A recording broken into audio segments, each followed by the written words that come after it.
इस्लाम औरतों को यह हुक्म देता है कि वह पर्दे में रहे और अपने पति के सिवा किसी गैर पुरुष के सामने अपनी खूबसूरती की नुमाइश न करे। क्यों इस्लाम में सिर्फ औरतों को ही पर्दा करने का हुक्म दिया? क्यों सारी पाबंदियां सिर्फ औरतों के लिए ही है? क्यों मर्दों को पर्दा करने का हुक्म नहीं दिया गया? लगता है इस्लाम एक रूढ़िवादी और पुराना धर्म है। कुछ अज्ञानी लोग इस्लाम को बिना जाने इस तरह के सवाल किया करते हैं। हालांकि इससे इस्लाम को जरा भी फर्क नहीं पड़ता, क्योंकि यह तार्किक, सामाजिक और वैज्ञानिक कसौटियों पर खरा उतरता है। इसके बावजूद इन बेतुके सवालों का जवाब देना जरूरी है ताकि इसकी सच्चाई आप तक पहुंच सके। दरअसल सच्चाई यह है कि इस्लाम में केवल औरतों को ही नहीं बल्कि पुरुष को भी पर्दा करने का हुक्म दिया गया।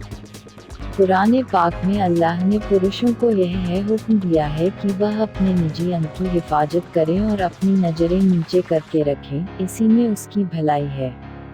अब कुछ लोग यह सोच रहे होंगे कि पुरुष के नजर नीचे रखने से पर्दा कैसे हुआ।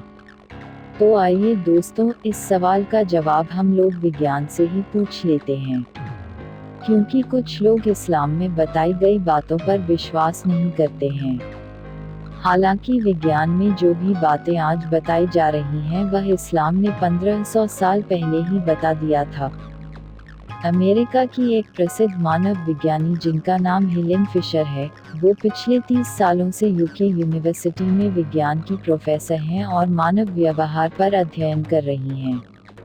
अपने अध्ययन के अनुसार उन्होंने यह बताया है कि महिलाओं की तुलना में पुरुषों में कुछ ऐसे हार्मोन और न्यूरोट्रांसमीटर पाए जाते हैं जो बिना पर्दे वाली महिला को देखकर सक्रिय हो जाते हैं।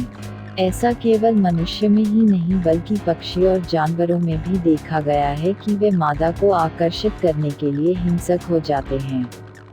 हेलन के इस तर्क से यह बात साफ हो जाती है कि महिलाओं का पर्दा करना और मर्दों का नजरों को झुकाकर चलना सामाजिक कसौटी पर खरा उतरता है।